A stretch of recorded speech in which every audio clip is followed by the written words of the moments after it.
My name is Vianna Stewart. My Indian name is Bahachilish, and my parents are Victor and Leona Little Light Morning. I'm from Lodgegrass, raised in Vianna, and graduated from Lodgegrass High School, went on to Montana State University, and thereafter I went on to join the service. And then from there, while I was in the service, I did complete my training in administrative management. From then on, I joined the workforce and worked for the federal government for 33 years, but I've worked for over 35 years. During my tenure with the federal government, I feel that I've learned a lot.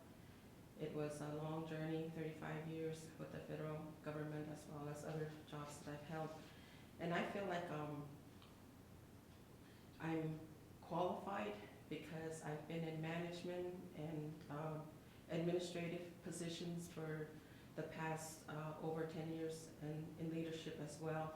Selected for various leadership positions at the national level, and finally becoming a fiduciary trust officer for the Office of American Indians, and then a superintendent for Crow Indian Agency, and the last job I held was a CEO for the Crow tribe. And I feel that I'm qualified, and I feel I know what I'm getting into. We are a tribe that does need a lot of growth from where we're at. We can only grow from where we're at today. And the state of the finances, I think that it's common knowledge where we are as far as our finances. And that's one of the things that I feel that I can address immediately, especially with our federal and state contracts and all other revenues that should be coming in. And there's laws that do help a tribe who is in financial distress such as we are. And I'll look into that and see if we can take those opportunities, because they will help the tribe tremendously if we can get those things through. And it's with federal programs. So that's one of the things that I want to do, is bring in more revenue. And one of the things that is really affecting the tribe is we are a high-risk tribe and have been for the past 4 years. And being high risk slows down revenue for the tribe. And that's one of the things that we need to do, is get out of this high risk so that we can bring in more revenue for the tribe. Right now, we're just operating off of principal. We're not operating off of interest. So interest can be really big for the tribe once we get out of high risk. And there are other, excuse me, revenues that I would like to bring to the tribe as well. And as far as the Crow Constitution is just like the United States Constitution. It had to grow. It required amendments to the law throughout the years, and the Crow Constitution is the same way. But one of the things that I would like to do when I get into office is for all of us to take a course here at Little Bighorn College, if we can find someone that could go through the Constitution step by step, line by line, so that we can understand our Constitution fully. And if there's there's always things in any law that could be interpreted in ways that wasn't presented. It wasn't presented the way it's understood sometimes. So I think that we need to have more clarification with the Constitution to make sure it's understood clearly, so that any amendments to the law can be made as we go, because it's a constant, it's like a moving target. The wheel will constantly turn for the Constitution in order for it to get to where it needs to be perfected. It may not be perfected to the way we'd like to see it, but it will at least work towards perfection once we completely understand the Constitution. Most of us have read the Constitution. It's not a very long Constitution, but there's always room for growth.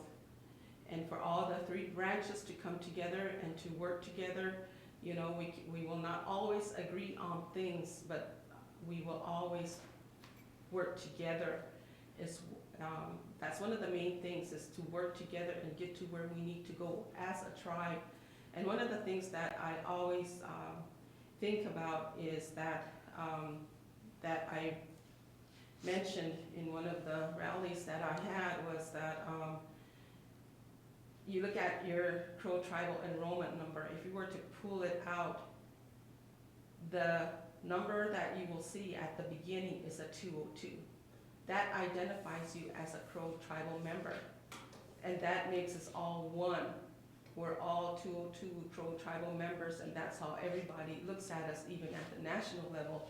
So we need to come together and work together in unity with the three branches, so that we can be more effective as a tribe and be more, there'll be more sustainability if we can do that, if we can work together as a tribe, and it creates a more sovereign atmosphere if we come together and become one tribe as we are. And once we do that, I think that's going to really promote sovereignty. It's going to promote the honor and respect that the tribe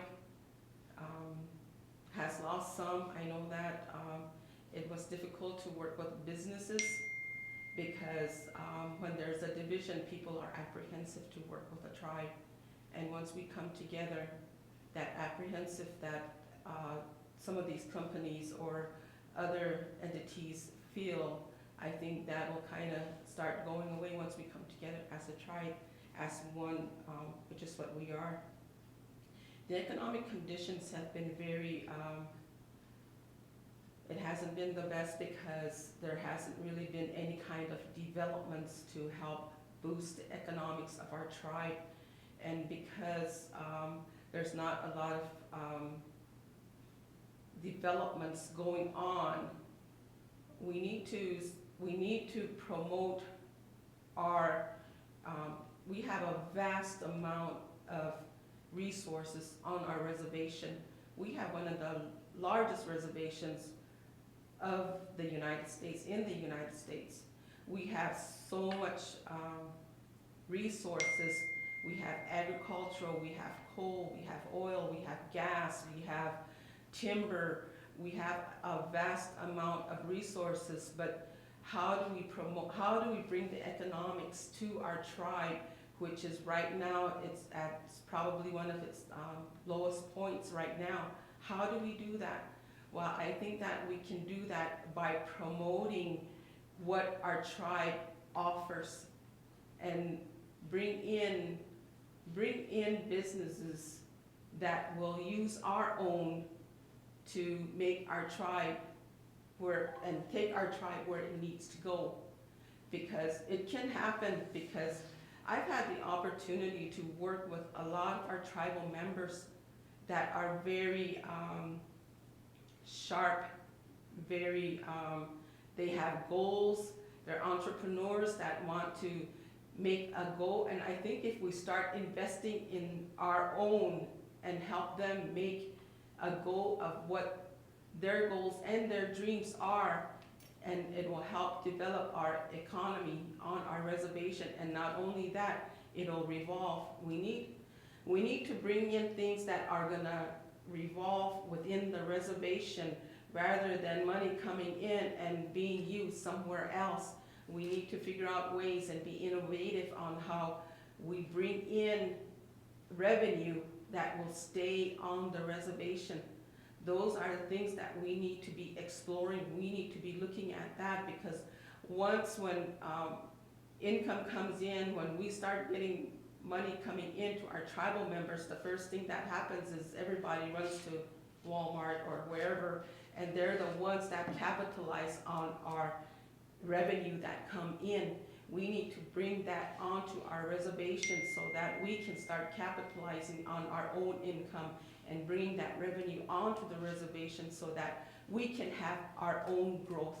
What kind of business can we bring into our tribe that will stay within our tribe, that will stay here, that will allow it to start to branch out as we go? So And as far as trash, housing, the trash has been a constant problem, and at one point I did put something together, and I was successful in getting that grant to get some of the trash that we needed addressed. But I believe that those opportunities are still there, and I believe that we can still put grants together that can help with the trash issue that we have on our reservation, and I think we can also come up with ways that would.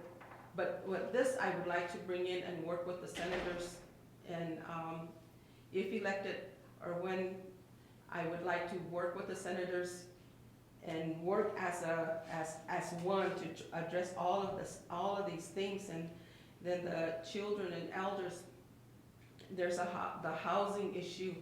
You know, there is a grant out there that we've been working on, and it does address the housing issue. I would like to revisit that when I get in, and then the children and elders as well.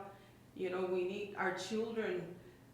Without a head start, it's very difficult for them to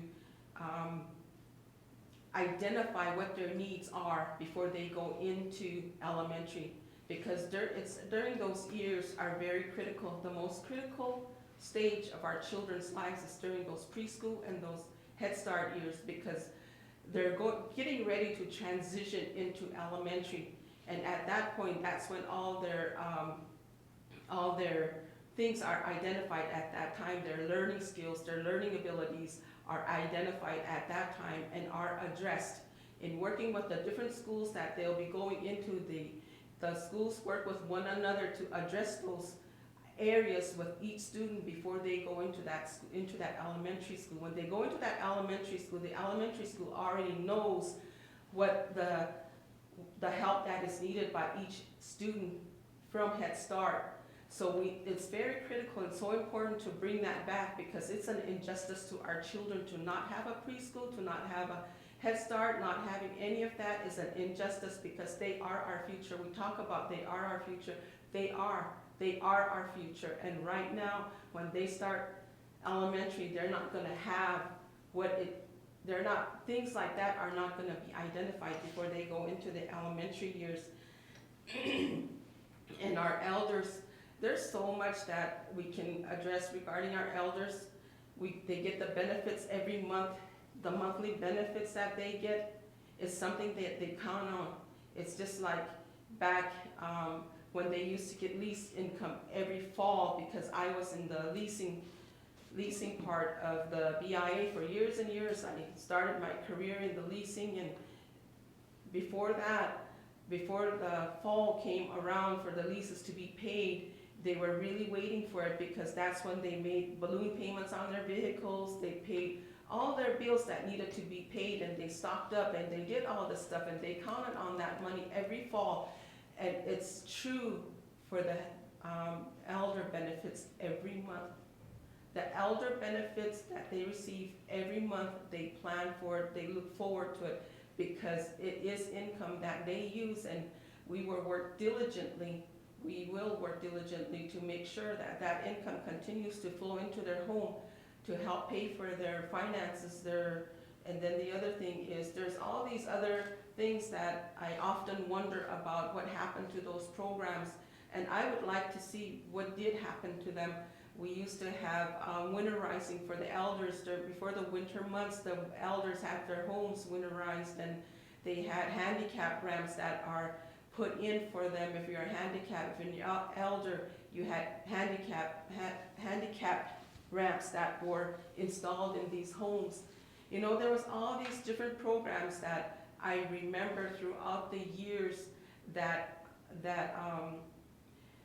where we could help our elders and people that are handicapped. Where are those programs today? And I often think about that, and those are things and items that I would like to go back and visit. And I remember as a child when my mom and my dad used to come to Crow, and they had this little elder thing that they had. Well, they would sew, and they would bead, and they would fringe, and they would do all these things, and they would just sit around and visit, and they bought all their materials for them, and just things like that kept our elders, doing something, keeping them occupied as they got older. So those things I would like to revisit as well. And then the other thing is I have a strong background in natural resources. I have a strong background in natural resources. I've worked with oil and gas. I've worked with surface leasing, sand and gravel, and I have a full understanding of the laws and statutes and case laws that govern them. I have my background is pretty strong in that because I used to be a land titles and records officer, as well as a deputy realty officer at the regional office, and in those positions I had an opportunity to work with all the tribes throughout Rocky Mountain region. And the other thing that I had an opportunity to do was that I worked at the national level with a national committee to develop a system that we now use today nationally, which is called the Trust Asset Accounting Management System that I helped develop. It took us years to develop that system, but today when you get your lease income, we developed that so that lease income could go out timely. The process it takes to, for all trust transactions, we try to address everything through that system so that everything can be done timely. And that's one of the things that I would like to bring to the tribe, is to create something that's gonna provide accountability, that's gonna provide audits to be more accurate and more timely, because everything could be documented in a system that you could build a system and put a system together that can promote accountability, that can allow effectiveness in auditing and more accuracy in auditing, and not only that, to have the documents on hand when an audit takes place. Those are all the things that I would like to bring to the tribe because I have experience in that. I also, as far as the buffalo herd and the water, I've worked with, we've had a lot of problems as a superintendent with the water situation here at Crow Agency, and then as a CEO prior and Wyola. And we started working with EPA, IHS, and all these different entities that are willing to help the Crow tribe out in improving their water system in all these different communities. And I would like to revisit those as well and bring those back. And we had some things going at the time, and the Crow tribal water treatment operators were really gung-ho. They really wanted to make a difference. They took pride in what they did. They took pride in delivering water to all the communities, but they were challenged by the infrastructure of our water systems, our distribution systems. That was a big challenge that they faced every day in making sure that the potable water delivered to the communities was safe and for all the homes.